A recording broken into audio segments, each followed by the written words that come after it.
Жизнь этого поколения крымских татар сложилась трагично.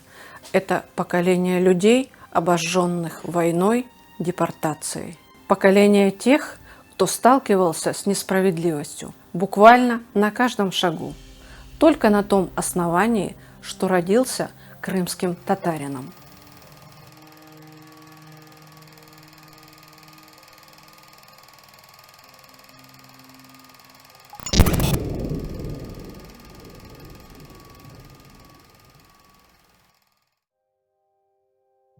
«13 сентября 1968 года за участие в национальном движении Айдера Бариева арестовали. Как говорится в документах об аресте.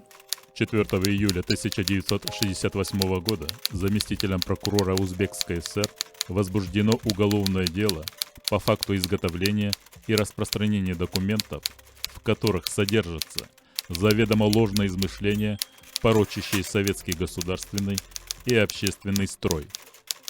Основанием для возбуждения данного уголовного дела стали поступившие документы под названиями «Траурная информация номер 69», «Экстренная информация» и ряд других.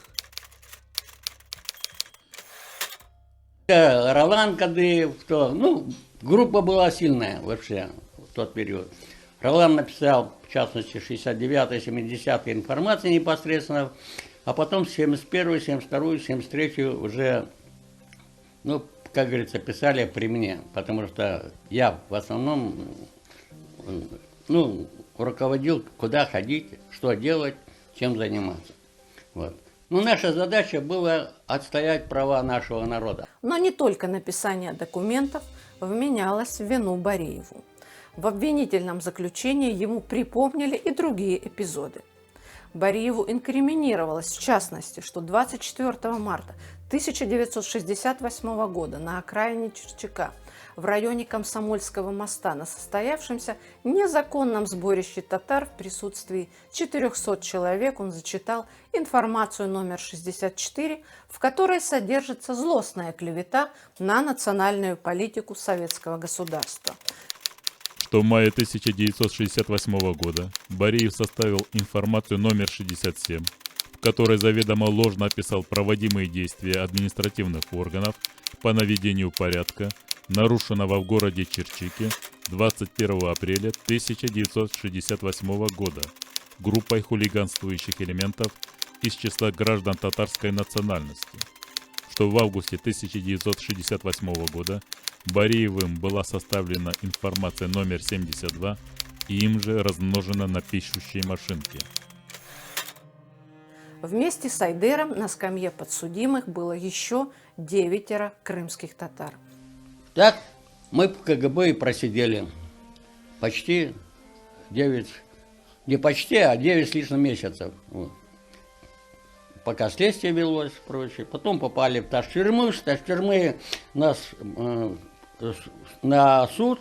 Суд проходил 35 дней, мы в Таш-тюрьме были. Вот. После суда этапировали нас. Они получили разные сроки заключения.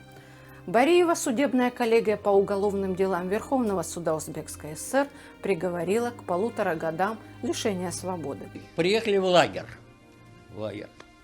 Это было в сентябре, по-моему, да? Приехали в лагере жизнь пошла иная. Лагерь, там 3000 заключенных, лагерь. В частности, к нам, как к крымским татарам, они знали, обращались очень внимательно, аккуратно, не было грубо. Особенно уважали Ролана Кадыева. Надзиратели или... Нет, заключенные. В лагере с ним происходили события, о которых вспоминал его подельник Изет Хаиров и сам Айдер Ага. Но что примечательно, мы как-то умели ладить со всеми. Хоть и разные там страсти описывают, что в камере там то, сё и так далее, люди везде есть. А люди рассказывают, вернее, расспрашивают, как, что, откуда, почему. Знаешь, и как они проявляли или солидарность, или наоборот говорили, зачем нам это есть нужно. Тюремная этика. Если ты сам не рассказываешь о своих делах, люди, которые этичные и которые просто нормально, честные, но не наседки, а подбрасывали, наседок подбрасывали, все это было. В основном люди не принято спрашивать.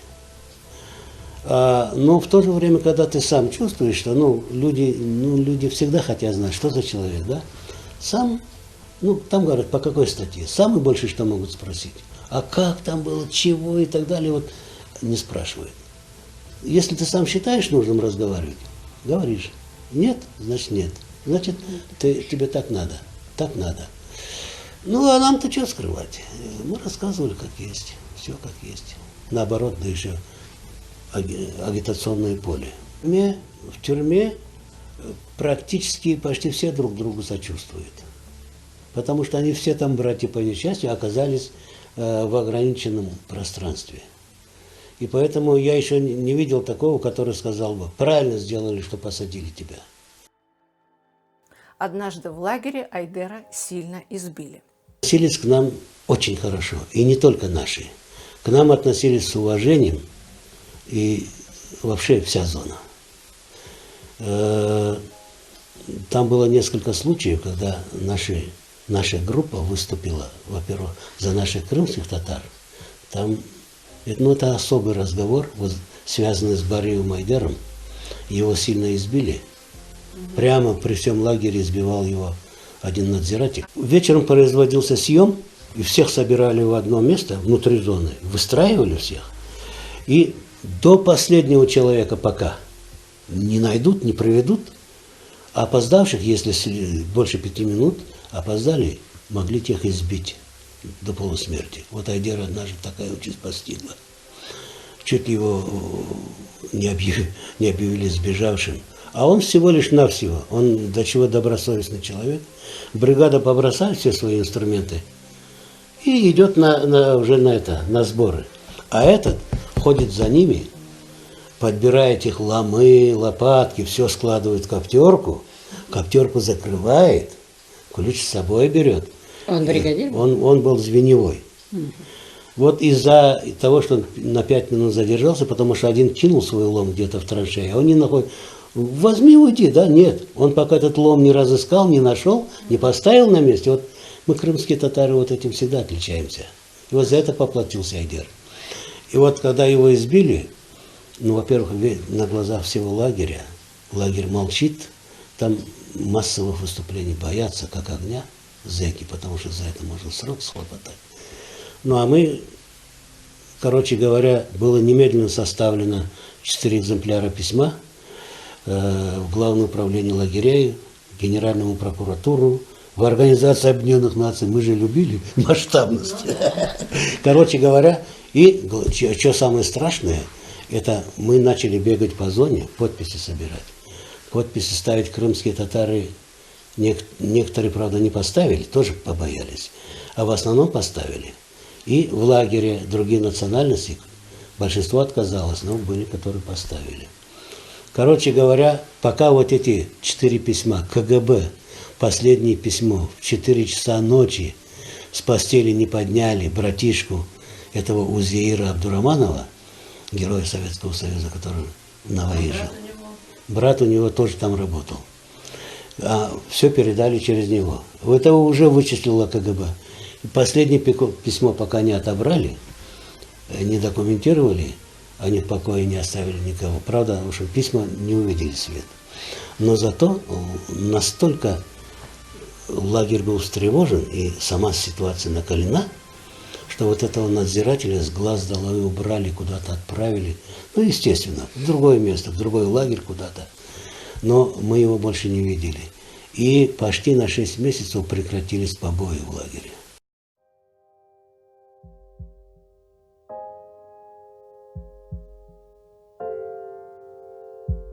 Когда мы уже с Изетом Хаировым освобождались вдвоем, нужно сказать, весь лагерь вот так мы вышли, проходили на работу, шли, и все вот так вот поднятыми руками кверху, весь лагерь, вот, и нас так провожали.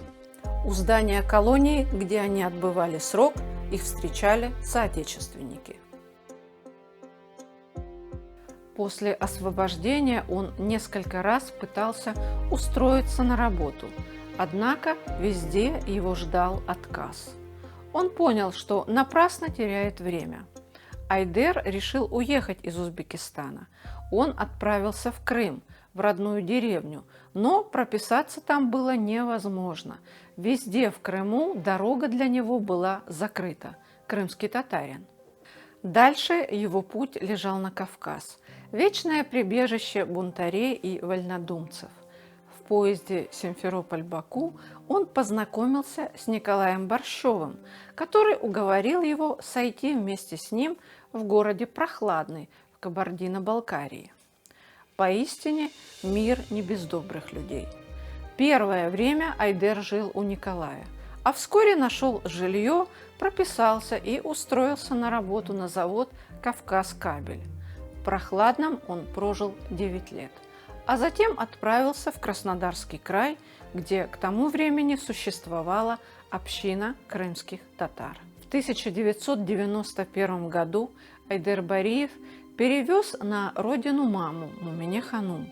После долгих мытарств ему, наконец, удалось получить участок в родной деревне Коклус. Здесь он построил дом, в котором жил последние годы. Мечта его жизни вернуться в Крым, в родную деревню, наконец сбылась. В последние годы он писал свою историю национального движения. Увы, смерть помешала закончить эту работу. Трудная, полная несправедливости жизнь не сделала его черствым, не озлобила. Однажды Айдер ага сказал мне: если бы пришлось начать все сначала, я бы прошел тот же путь. Мысль о том, что многие его соотечественники по-прежнему страдают, не позволяла ему успокоиться. Увы, увидеть свой народ счастливым ему не довелось.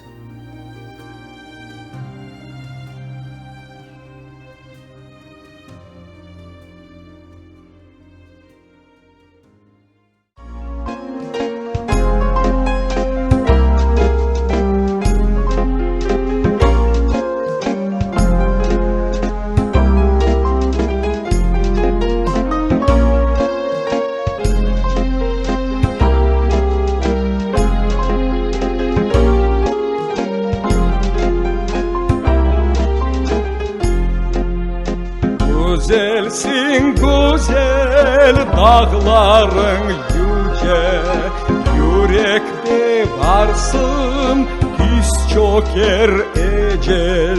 Sendedir bilem ömrümün sırrı, yalnız sensin yüreğim yırı. Sendedir bilem ömrümün sırrı, yalnız sensin yüreğim yırı. Dünyada varsın ey ana Kırım, sen benim bitmez tükenmez yırım. Vatanım Kırım, milletim Kırım, ölümde Kırım, dirimde Kırım.